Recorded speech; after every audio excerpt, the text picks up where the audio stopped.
반갑습니다. 오늘 아브라함 두 번째 시간이고요.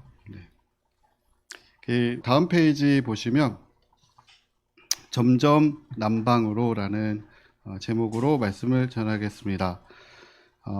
다음 페이지 보시면요. 창세기 12장 9절 10절 말씀인데요. 한번 다 같이 읽어보도록 하겠습니다. 시작. 점점 남방으로 옮겨갔더라. 그 땅에 기근이 들었으므로 아브라함이 애굽에 거류하려고 그리로 내려갔으니 이는 그 땅에 기근이 심하였음이라. 창세기 12장 4절에 보시면 아브라함이 하나님의 말씀을 따라갔습니다. 근데 9절, 몇 절 안 지났는데 9절에 보시면 남방으로 점점 내려갔더라 라고 하는 기록을 보게 됩니다. 우리가 하나님이 부르신 곳에 이르렀을 때 그분의 음성을 듣고 거기에 계속해서 머무르는 것이 쉬운 일이 아닙니다. 어떤 단순한 말씀이라도 그 말씀을 듣고 순종해서 오랫동안 단순하게 그 순종하는 일은 어떤 엄청난 말씀을 깨닫고 새로운 말씀을 깨닫는 것보다 훨씬 더 큰 능력이 있는 것을 보게 됩니다. 저는 지난주 주일에 박복준 형제의 말씀을 들으면서 느꼈는데요.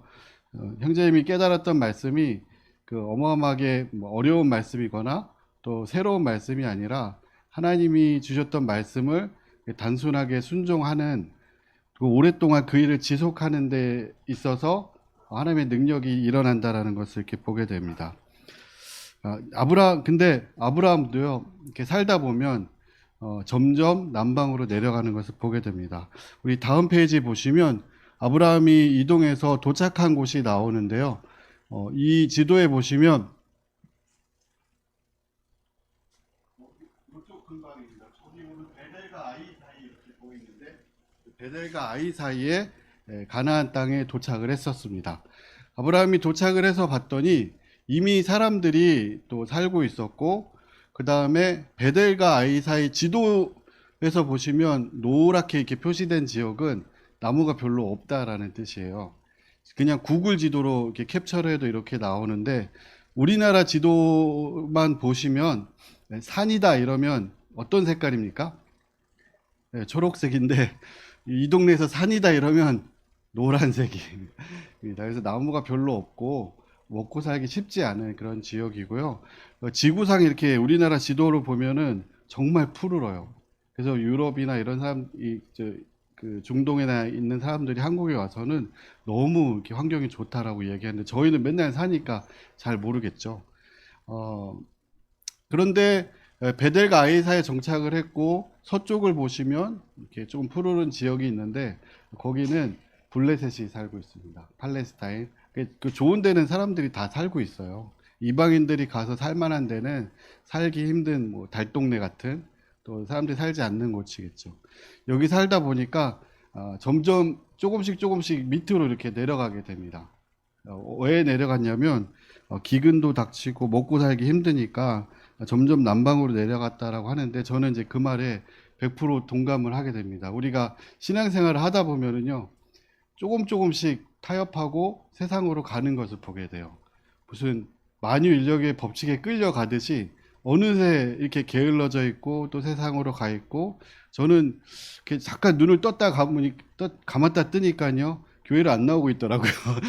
2주간 안 나오고 오늘 정신 차리고 교회 가야 된다 이러고 교회를 왔는데요. 가만히 있으면 남방으로 이렇게 하나님이 가라고 하신 곳이 아닌 이렇게 편한 곳으로 내려가는 것을 보게 됩니다. 그리고 또 한 가지는요, 인생이 짧지가 않습니다. 신앙생활도 짧으면 얼마나 좋겠어요. 저도 오늘 이렇게 수요 집회 말씀을 하고 주님 나라에 딱 올라가면 아이고 잘했다 열심히 했다 하겠지만 길더라고요. 길어요. 아브라함이 도착을 해서 봤는데 1년, 2년, 3년, 4년, 이때는 오래 살잖아요. 100년, 100살, 120살 이렇게 살 때이기 때문에 저기 도착을 하긴 했는데, 시간은 지나고 먹고 살기 힘들고 연수가 지나면 잊어버립니다. 내가 여기 왜 왔을지, 또 왜 여기서 이러고 있을지. 그래서 연초에 보시면 다행히 이제 하나님이 저에게 그런 걸 주셨어요. 매년 해가 바뀌게 연초에 보시면 헬스장이 10,000원이 되고요. 1월만 딱 지나가도 한 절반씩 줄어들고요. 연초에 되면 성도님들도 많이 나오십니다. 1월 달에 갑자기 안 나오시던 분들도 나오시고 하지만 인생이 이렇게 1월만 있는 게 아니라 2월 되고 3월 되고 한 7월 되고 8월 되고 덥고 힘들고 이러면 점점 이렇게 남방으로 내려가는 것을 보게 됩니다. 믿음의 조상도 점점 남방으로 내려갔고요. 이럴 때 어떤 일이 벌어지고 또 어떻게 회복을 해야 하는지 아브라함의 모습을 보면서 교훈을 받을 수가 있습니다. 우리 다음 페이지에 보시면 이제 남방으로 조금씩 내려가다 보면은요, 그 밑에도 이스라엘 땅의 밑에도 그닥 좋지는 않아요. 내려가면 또 사막입니다. 그래서 애굽으로 애굽으로 넘어갑니다. 다음 페이지 또 보시면 11절과 12절에 보시면요. 제가 읽겠습니다. 그가 애굽에 가까이 이르렀을 때 그 안에 사라에게 말하되 내가 알기에 그대는 아리따운 여인이라. 애굽 사람이 그대를 볼 때 이르기를 이는 그의 아내라 하여 나는 죽이고 그대는 살리리니. 기근이 이제 심하게 들자 아브라함은 아예 애굽으로 내려가기로 결심을 하고 이동을 합니다. 그런데 여러분, 애굽은 어디인가요? 하나님이 아브라함을 부르신 곳이 이집트인가요? 네, 아닙니다. 기근이 들어서 잠시 거류하려고 내려갔던 지역입니다. 근데 애굽은 이제 세상을 상징하는데요. 세상은 무서운 곳입니다. 네. 여기 보시면 아브라함도 애굽이 무섭다라는 것을 알고 있었어요. 어떻게 알고 있냐면 아내 사레한테 말하되 그대는 아리따운 여인인데요. 나를 죽이고 그대는 살리리니. 이 당시에는 법도 없고 경찰도 없고 그렇기 때문에 그냥 약육강식의 시대라고 볼 수 있어요. 이방인들이 왔을 때 강한 자가 약한 자를 바로 점령하는 그런 시대입니다. 그럼 어떻게 되나요? 보통 남자들은 죽이고 여자들은 빼앗고 이런 식의 이제 시대였기 때문에 아브라함도 무서웠었어요. 애굽으로 갔을 때 뭔가 자칫 잘못되면 나도 죽고 아내도 빼앗길 수 있겠다. 그래서 안전장치를 뭔가 해야 된다라는 생각을 했을 겁니다.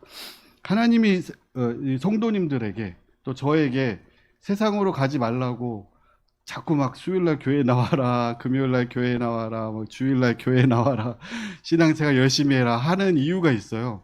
왜냐하면요, 세상이 실제로 무서운 곳이기 때문이에요. 우리 아이들이 어렸을 때 보면은 애기들이 교회 앞에서도 보면은 아주 천진난만하게 도로로 막 달려갑니다. 아이들은요. 뭐 도로나 인도나 아이들이 볼 때는 똑같거든요. 그래서 막 달려가면 부모님들이 강제로 아이들을 딱 잡죠. 못 가게 잡고 타이르기도 하고 엄마 옆에 있어야 된다, 여기 있어라 이렇게 얘기하는데 왜 그렇게 하나요? 엄마 말씀 잘 듣게 하려고 그렇게 하나요? 그게 아니라 실제 도로가 위험한 곳이기 때문에 그래요. 그래서 하나님이 아브라함이 이제 이집트로 내려갔을 때 내려가지 못하게 하고 이렇게 자꾸 올라오게 하고 했던 이유가 세상은 실제로 무서운 곳입니다. 예전에 한번 그 말씀을 전했었는데요. 한번 세상이 이제 휩쓸고 확 지나가면은 그냥 사라지고요. 또 여러 가지 죄의 올무가 있고 또 사람들이 발목을 잡는 것들이 있고 쉽게 돌아오지 못하는 것임을 보게 됩니다. 그래서 가지 못하게 합니다. 또 두 번째 이유는요, 우리가 세상으로 가게 될 때 다음 페이지를 보시면 가족들과 사랑하는 사람들이 어려움을 겪습니다. 여기 보시면 아브라함이 어떻게 얘기냐면 원하건대 그대는 나의 누이라 하라. 그러면 내가 그대로 말미암아 안전하고 내 목숨이 그대로 말미암아 보존되리라 하니라. 이게 이제 아브라함의 그 생에 쓰여진 이 기록 중에 가장 지우고 싶은 부분일 거예요. 아브라함을 만나면 이 부분 좀 지워주시면 안 되겠냐고 할 텐데 2번이나 기록이 되어 있습니다. 12장과 20장에 기록이 되어 있고요. 아브라함이 세상으로 내려가니까 무서우니까 어떤 걸 생각하나요? 사람들이 제일 무서우면 가족이고 뭐고 나부터 살아야 돼. 그래서 살아는 뭐 어떻게 되든 말든 내 목숨을 살아야 되니까 사실상 사례랑 아브라함이 이제 남매지간이었으니까 누나라 이렇게 얘기해달라라고 이야기를 합니다. 우리가 이제 저희가 이제 세상으로 내려가면은요 가장 어려움을 겪는 사람들이 가족들이에요. 그러니까 가장이 세상으로 갔다. 누가 가장 먼저 피해를 볼까요? 우리 아이들입니다. 그리고 아브라함도 이집트로 내려갔을 때 아마 롯도 거기서 봤을 거예요. 아, 역시 푸르른 들판이 있는 곳으로 가야 된다. 라고 해가지고 나중에 선택하라고 하니까 롯이 어디로 갑니까? 네, 소돔과 고모라 쪽을 선택을 하죠. 그래서 뭐 가족들도 어려움을 겪고 아브라함은 그래도 하나님으로부터 직접 말씀을 받았기 때문에 어려운 환경 속에서도 믿음을 지켰을지 모르지만 아브라함만 있는 게 아니었습니다. 아브라함을 따라온 사람들이 있었어요. 종도 있었고 가족도 있었고 근데 그 살아가는 사람들이 어려움을 겪게 되는 것을 보게 됩니다. 아브라함이 애굽에 이르렀을 때 애굽 사람들이 그 여인의 심히 아름다움을 보았고 바로의 고관들도 그를 보고 바로 앞에 칭찬함으로 그 여인을 바로의 궁으로 끌어들인지라. 네. 근데 세상은 아주 당연한 절차죠. 이런 절차가 이제 이방인들이 왔을 때 거기 여자들을 이제 궁으로 끌어들이는 게 그 당시에 당연한 절차입니다. 우리가 이제 외국에서 아이를 낳고 키우면요, 아이들이 그 모국어를 잊어버리는 시간이 얼마나 걸릴까요? 1년만 지나도 단어 까먹기 시작을 하고요. 그래서 외국에 사는 아이들을 키울 때는 그 모국어 교육을 집에서 엄청 철저하게 시킵니다. 아예 모국어만 쓰게 하고 때려가면서 아이들 사춘기 때 되면 안 쓰려고 하거든요. 학교랑 뭐 다 그 나라 말을 쓰니까. 그래서 모국어 교육을 시키는데요. 그렇지 않게 되면 그 나라 현지에 동화되는 게 사람들의 성향입니다. 근데 우리가 하나님의 말씀을 떠나서 세상으로 가게 되면 가장 믿음을 가진 사람은 그렇다 치지만 따라온 아이들은 믿음이 있을까요? 없겠죠. 아이들, 가족들, 주변에 있는 친구들은 그냥 다 세상으로 흘러가게 될 것이다 라는 것을 이렇게 보게 됩니다. 세 번째로는요, 세상에서 부귀영화를 얻을 수 있습니다. 힘들어서 내려갔으니까요. 애굽은 사실 그 풍요의 땅이었습니다. 실제로요. 그 다음에 매년 나일강이 범람하면서 그 범람한 물에 그 땅을 비옥하게 만들어줘서 1년에 이모작씩 할 수 있도록 풍요로운 땅이었고요. 그런데 이것이 하나님의 축복은 아닌 것을 보게 됩니다. 16절에 보시면 이에 바로가 그로 말미암아 아브라함을 후대함으로 아브라함이 양과 소와 노비와 암수 나귀와 낙타를 얻었더라. 그래서 우리의 삶에 어쩔 때 양과 소와 노비와 암수 나귀와 낙타를 막 얻으면 하나님의 축복이라고 생각할 수가 있어요. 그렇죠. 하나님이 축복해 주셨다. 하지만 자세히 읽어보면은요, 17절 말씀에 보시면 여호와께서 아브라함 아내 사레의 일로 바로와 그 집에 큰 재앙을 내리신지라. 이게 축복이 아니라 사실은 저주였죠. 창세기에 보시면 12장 초반에 하나님이 아브라함을 부르시면서 아브라함에게 땅의 모든 족속이 너로 말미암아 복을 얻을 것이다 라고 이야기를 하셨어요. 그런데 바로는 아브라함 때문에 무엇을 얻었나요? 저주를 받았습니다. 그러니까 이 아브라함이 이집트로 내려갔다는 게 성경에서는 긍정적으로 기록이 된 게 아니라 완전히 부정적으로 기록이 된 것을 보게 됩니다. 그런데 하나님은 이런 아브라함을 또 보호하십니다. 하나님이 이 아브라함을 눈동자 같이 보호하지 않으시면은요, 사실 하나님이 그 아브라함을 부르시고 가나안으로 부르셨지만 아브라함이 계속 그 말씀을 따라왔던 게 아니기 때문에 세상으로 내려갔다 올라갔다 이렇게 하는 과정들이 있었는데 그 과정에서도 보호하십니다. 그래서 그 바로의 집에 재앙을 내리고 또 바로가 아브라함을 불러서 내쫓게 이렇게 기회를 주십니다. 우리 성도님들도 저희들도 우리의 삶을 주님이 지키고 보호하시기 때문에 이렇게 신앙생활을 하고 있는 것을 보게 됩니다. 또 그리스도인들을 다시 교회로 모일 수 있도록 모으고 돌아오게 하십니다. 그래서 하나님은 이 성경을 통해 저희가 발견할 수 있는 하나님은요, 은혜가 많으십니다.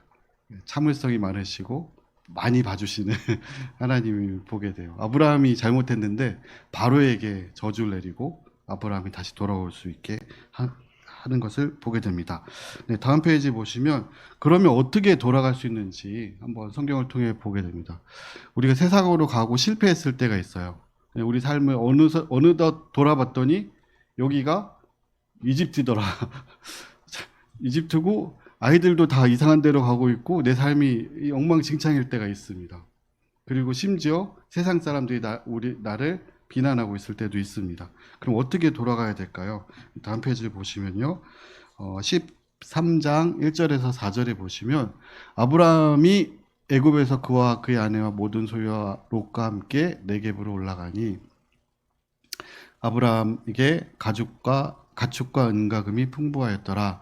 그가 네겝에서부터 길을 떠나 베델에 이르며 베델과 아이 사이 곧 전에 장막 쳤던 곳에 이르니 그가 처음으로 제단을 쌓은 곳이라. 그가 거기서 여호와의 이름을 불렀더라. 돌아가는 법은 생각보다는 쉽습니다. 그냥 돌아오시면 됩니다. 그 하나님은 집 나간 아들이 집으로 돌아올 수 있게 두 팔 벌려서 이렇게 기다리고 계십니다.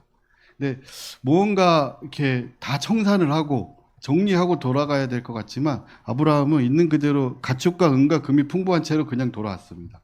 바로 길을 돌이켜서 돌아오면 되고요. 어디로 돌아오시면 되냐면 처음에 우리가 처음 제단을 쌓았던 곳으로 또 하나님이 부르신 그곳으로 다시 돌아오시면 됩니다. 주님은 은혜롭고 사랑이 많으신 하나님이라서 우리가 돌아왔을 때 사람들이 겁내요. 혼낼 거다. 또 그냥 돌아갈 수 없을 거다.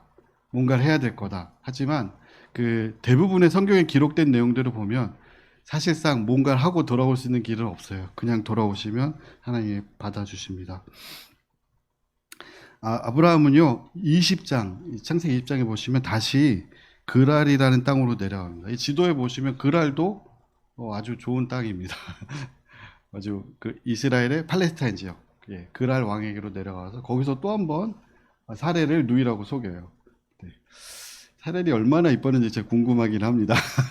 꽤 나이가 많이 들었을 텐데 그때도 다시 한번 누이라고 속이고요. 아마 그 이방 민족을 데리고 왔을 때 남자들을 죽이고 여자들을 남기는 그런 일들 때문에 자꾸 이렇게 하는 것 같습니다. 그런데 13장에서는요 아브라함이 약간 변했습니다. 그래서 롯과 같이 헤어졌을 때 롯에게 너 갈 길을 먼저 택하라 하고 아브라함은 움직이지 않는 것을 보게 돼요. 하나님이 어디로 가라고 하실지 또 여기 있으라고 할지 남을지 가라고 할지 그것을 하나님한테 물어보고요. 13장에서 어쨌든 롯은 소돔으로 가고 하나님 아브라함에게 그 땅을 다시 약속해 주신 것을 보게 됩니다. 근데 결론을 말씀드리면요. 믿는 자의 조상 아브라함도요. 점점 남방으로 내려갔습니다. 그래서 우리가 가끔 왜 나는 이럴까? 왜 나는 자꾸 이렇게 결심을 하면 3일을 못 갈까? 이렇게 너무 자책 안 하셔도 됩니다. 아브라함도 이렇게 점점 남방으로 내려갔고요. 이 본성이 점점 나태해져서 세상을 향해 가는 것이 자연스러운 일입니다. 근데 하나님이 우리를 부르신 곳은 분명 세상이 아닙니다. 이집트로 부르신 게 아니라 베델과 아이 사이로 딱 부르셨어요. 거기 가나안 지역을 부르셨고 거기가 나중에 이스라엘의 예루살렘, 그 베델, 아이 다 그 동네가 그렇게 됩니다. 근데 그곳은 그렇게 좋은 데가 아니에요.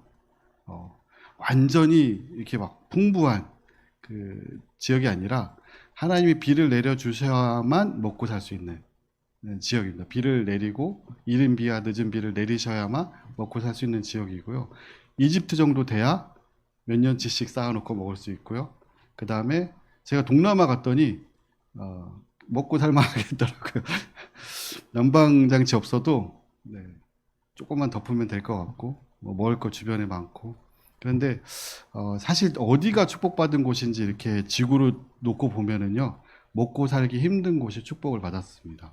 대부분 잘 사는 나라들이 엄청나게 춥고 엄청나게 덥고 한국 보면은 거의 까딱 잘못하면 겨울에 얼어 죽고 막 두껍게 입다 보면은 더 쪄 죽고 이렇거든요. 그런 나라들이 대부분 잘 살고 먹기 이렇게 이집트 같이 그냥 좋은 환경들은 축복받은 땅이 아닌 것을 보게 됩니다.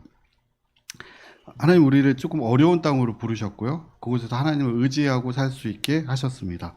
그리고 세상은 만만한 곳이 아닙니다. 한번 내려가서 쉽게 올라올 수 있는 곳이 아니다 하는 것을 보게 되고 분명한 피해가 있는 것을 보게 됩니다. 우리 내려갔다 왔을 때 살아가는 사람들, 아이들, 또 가족들, 또 주변에 있는 사람들을 잃게 되는 그런 일들을 보게 됩니다. 그리고 하나님이 우리를 이곳에 척박한 그 베델과 아이사에 부르셨다면 그곳이 축복의 땅이라는 거예요. 네. 자꾸 이제 과연 나를 여기로 부르셨을까? 저도 그런 생각을 하고 과연 하나님이 부르신 데가 여길까? 더 좋은 데가 있지 않을까라고 하지만 하나님이 부르신 곳이라면 거기가 축복된 땅임을 보게 됩니다. 우리를 부르신 하나님을 믿고 지난주에 오셨던 우리 박복준 형제님처럼 말씀을 따라가시는 성도님들이 되시길 바랍니다. 되게 막 새로운 말씀은 아니었는데 그거를 그대로 무식하게 그냥 밀고 나가시는 그 모습이 하나님 부르신 곳에 그분이 계셨기 때문에 하나님의 역사하셨다는 것을 이렇게 보게 됩니다. 이상으로 말씀을 마치도록 하겠습니다. 그룹토의 질문은 두 가지고요. 애굽으로 내려갔던 적이 있나요? 어떤 위험이 있었나요? 또 하나님이 나를 부르신 가나안 땅은 어떤 곳인가요? 이렇게 또 교제하도록 하겠습니다.